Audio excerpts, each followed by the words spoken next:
प्रशांत किशोर बिहार की राजनीति में सबसे ज्यादा जिस पार्टी को डैमेज कर रहे हैं वो पार्टी है भारतीय जनता पार्टी। भाजपा का जो वोट बैंक हुआ करता है वह सवर्ण जातियां प्लस पिछड़ी जातियों में बनिया सुनार तेली इस तरह की जो जातियां हैं वही इनका वोट बैंक है। और भाजपा का कुल मिला के जो वोट बैंक बिहार में है वो 17-18% के आसपास ही है। और इसमें से भी ज्यादातर जो सवर्ण जातियां हैं इस बार के चुनाव में जनसुराज की ओर रुख कर रही हैं। जनसुराज के जो नेता प्रशांत किशोर है वो ब्राह्मण जाति से हैं। आपको पहले भी हम बोलते थे कि जब यादव यादव को देता है, कुर्मी कुर्मी को देता है, तो ब्राह्मण यदि ब्राह्मण को वोट देने लगे तो इसमें कोई गलती नहीं दिखनी चाहिए किसी को।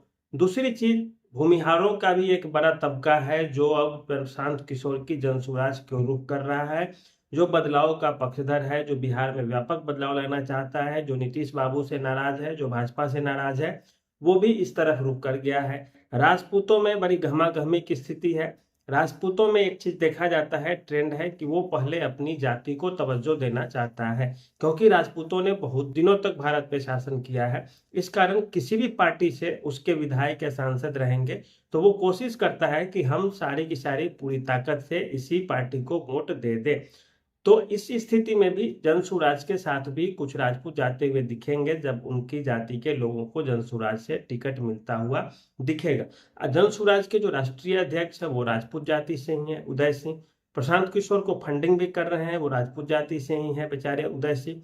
तो इस तरह से आप देखें तो राजपूत, भूमिहार और ब्राह्मण तीनों का एक मजबूत जो वोट बैंक है वो जनसुराज की ओर शिफ्ट होता हुआ दिख रहा है। इसे लगता है कि हमें भाजपा ने भी क्या दिया, हमें जदयू ने भी क्या दिया, तो हम कहीं रहे, इससे हमें क्या मतलब है। हालांकि पूरी की पूरी बात नहीं की जा रही है, अभी भी इसमें टकराव की स्थिति है कि कुछ जा रहे हैं कुछ नहीं जा रहे हैं।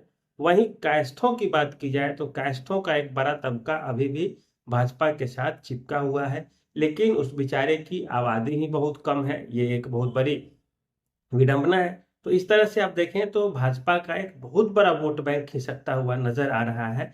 पिछड़ी जातियों में केवल एक बनिया को छोड़ दे तो दूसरी कोई भी जाति भाजपा के साथ चिपकी हुई नजर नहीं आ रही है। और ऐसे में आप देखें तो भाजपा के पास अभी केवल और केवल जो 18% वोट बैंक था वो अभी 7 से 8% ही दिख रहा है। और ये नीतीश कुमार की सरकार वापस कैसे होगी, इस पर एक बड़ा प्रश्न चिन्ह खड़ा कर रहा है। बात नीतीश कुमार के वोट बैंक की भी करें तो नीतीश कुमार का कहा जाता है कुर्मी जाति जो 2-2.5% है।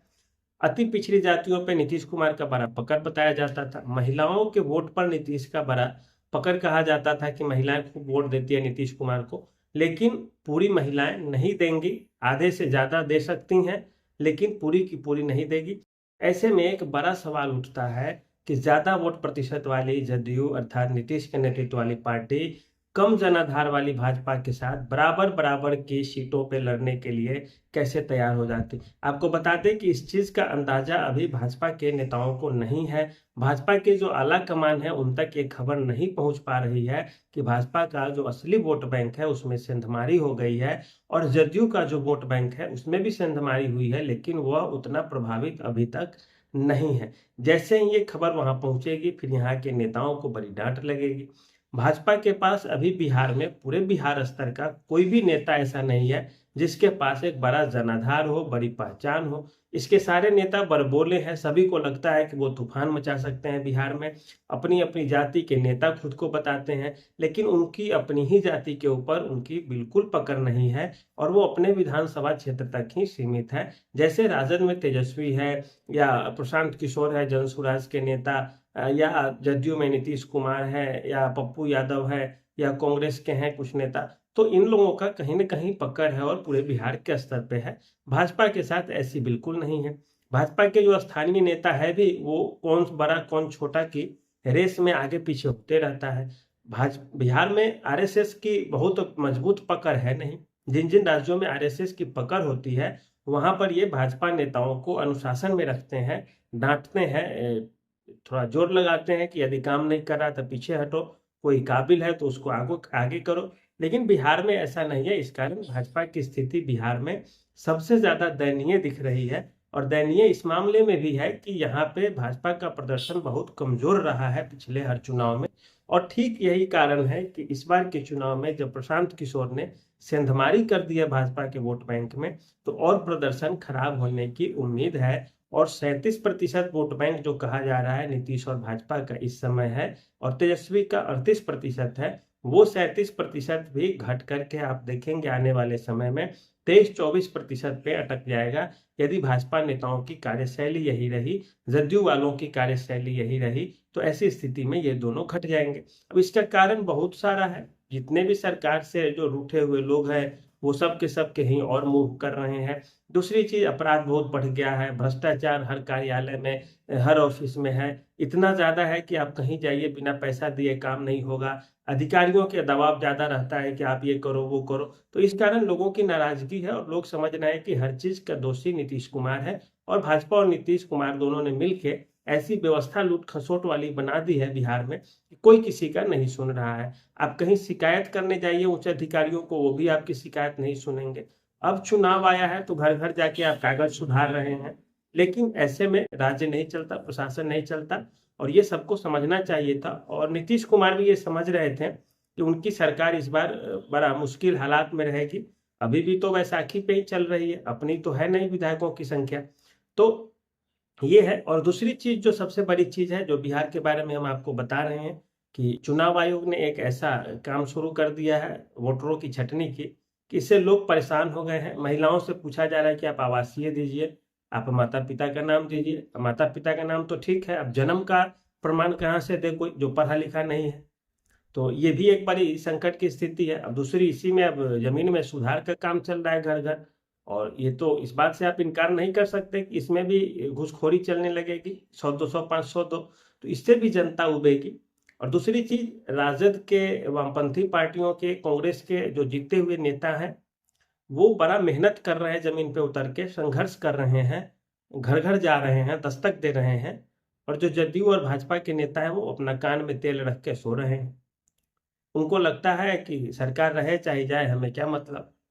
और जो विपक्षी पार्टियां हैं वो बहुत दिनों से सत्ता में नहीं रही है, 16-17 सालों से, तो उसको सत्ता में आने की बड़ी ललक है, होड़ मची हुई है, तो वो मेहनत कर रही है बेचारी।